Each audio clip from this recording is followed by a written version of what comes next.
Bonjour et bienvenue à toutes et à tous pour cette 5e journée de conférence de l'Association francophone du trauma et de la dissociation. Les violences sexuelles au regard de la dissociation. Eh bien, le thème pourrait sembler avoir été choisi tout récemment, comme pour inscrire les conférences au cœur de l'actualité, des mouvements et des débats sociaux qui inondent les médias, et dont le point d'orgue serait à présent le mot dièse « inceste MeToo » ou même « mémoire traumatique MeToo ». Oui, le thème de notre journée est terriblement d'actualité. Pourtant, à l'époque du choix du thème, nous ne l'avions pas imaginé encore aussi médiatisé. À ce moment-là, autour de mars 2020, le comité de la FTD se retrouvait encore tout essoufflé du passage en ligne des 4e journées sur le trouble dissociatif de l'identité. 2 mois plus tôt, nous découvrions le confinement. 3 semaines avant, nous apprenions à maîtriser Zoom et les joies du direct.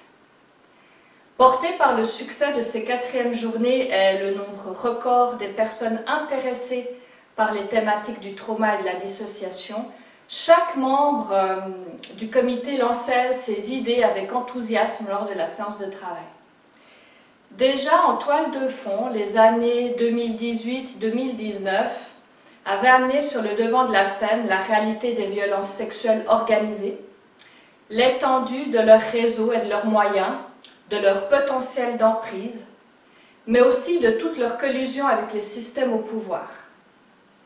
Au travers de l'onde de choc émanant du mouvement MeToo et Balance ton porc, on assiste à une appropriation populaire de la thématique de l'agression sexuelle, à sa reprise dans le discours civil sur les rapports de pouvoir, interrogeant l'institution et le politique, mais surtout révélant au regard social la souffrance silencieuse et néanmoins béante dans laquelle les victimes se débattent encore souvent seules.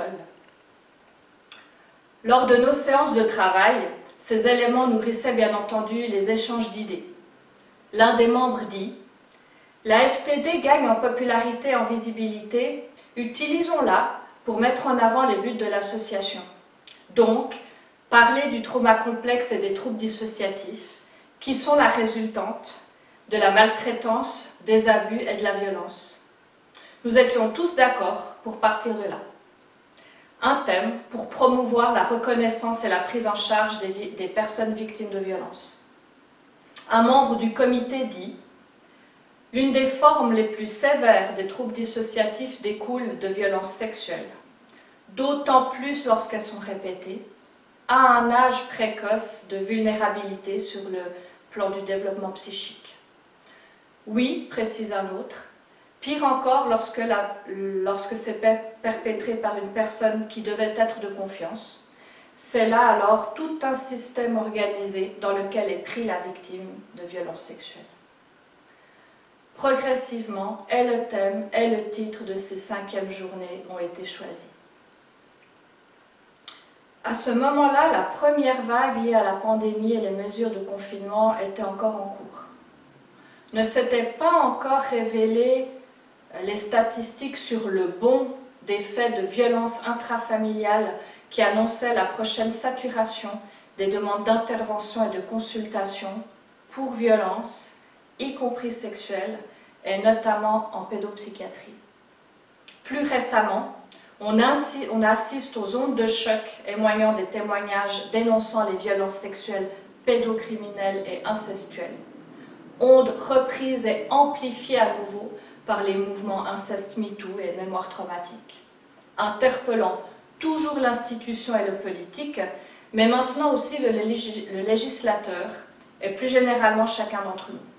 Et en effet, le thème de la journée est terriblement d'actualité.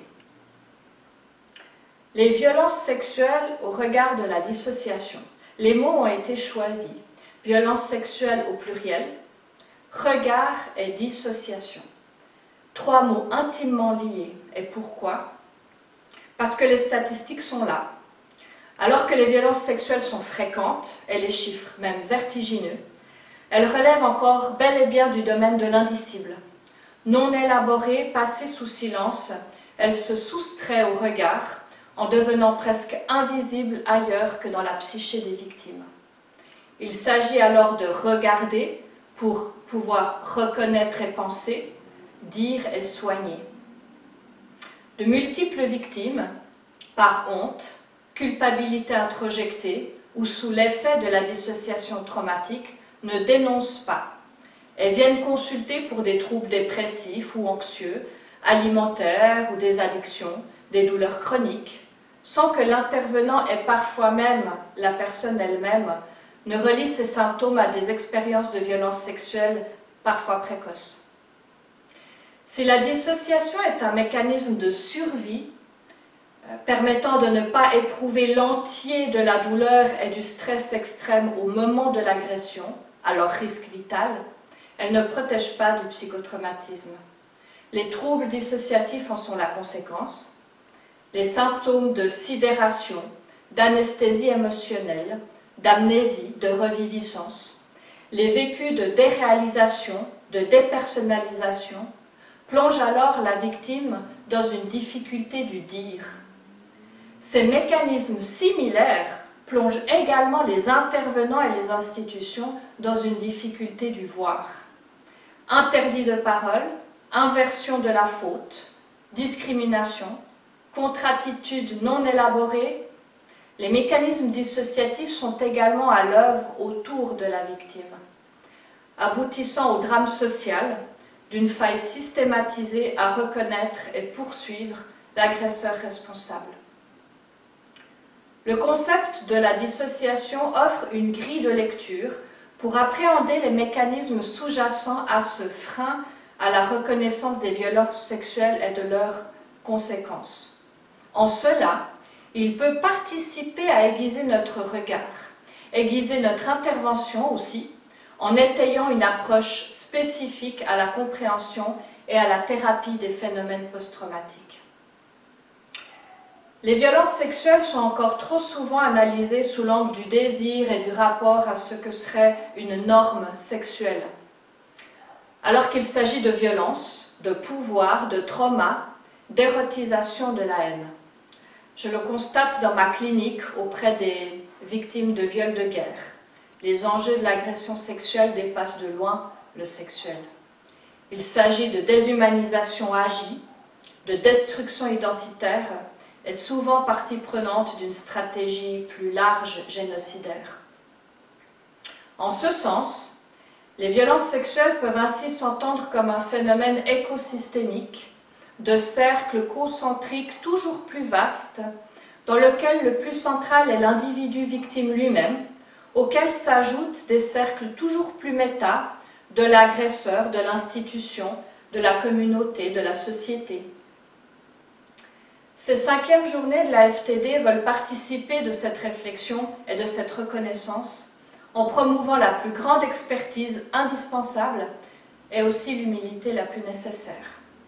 Pour cela, nous avons recherché des spécialistes pouvant chacun aborder le thème à un niveau d'analyse différent pour une appréhension transversale des mécanismes dissociatifs à l'œuvre dans chacun de ces cercles concentriques, partant de la dimension métaculturelle, sociétale, familiale, relationnelle et jusqu'au cœur du noyau intrapsychique de la personne victime.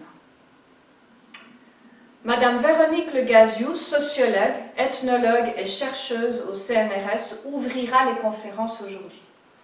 Elle explicitera la place des victimes et des violences sexuelles dans l'institution judiciaire et pénale en proposant une lecture sociologique de la complexité de la reconnaissance des violences, angle de réflexion ô combien d'actualité. Monsieur Éric Binet, docteur en psychologie et en éducation, intervenant du champ de la protection de l'enfance et président de la FTD, abordera le thème du frein à la reconnaissance impliquant une dissociation aux bases collectives, culturelles, sociétales, communautaires.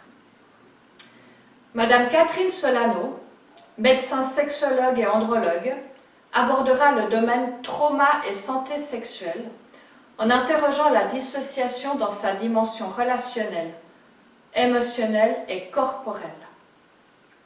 Nous nous rapprocherons toujours plus de l'individu et de l'intrapsychique avec Madame Lise Poirier-Courbet, psychosociologue et sociologue clinicienne, qui axera son propos sur dissociation et sidération et les chemins de reconstruction au travers de l'écriture autobiographique. Finalement, nous serons au cœur des mécanismes dissociatifs intrapsychiques pour interroger le pronostic des individus confrontés aux événements adverses entre victimes et ou bourreaux. Avec M. Thierry Pham, docteur en psychologie, spécialiste des domaines du carcéral, qui fera état de ses recherches concernant les processus cognitifs et émotionnels chez les agresseurs sexuels au regard de la dissociation. Si le thème est grave et nous interpelle tous en tant que professionnels et que personnes, nous espérons que vous sortirez de cette journée enthousiastes quant au rôle essentiel que nous pouvons jouer dans le soin des victimes de violences sexuelles. La clinique de la dissociation nous propose une posture spécifique, pertinente et efficace vis-à-vis de ces troubles psychiques d'origine post-traumatique. Et au nom de l'AFTD, je vous remercie sincèrement d'y contribuer et vous souhaite une enrichissante journée.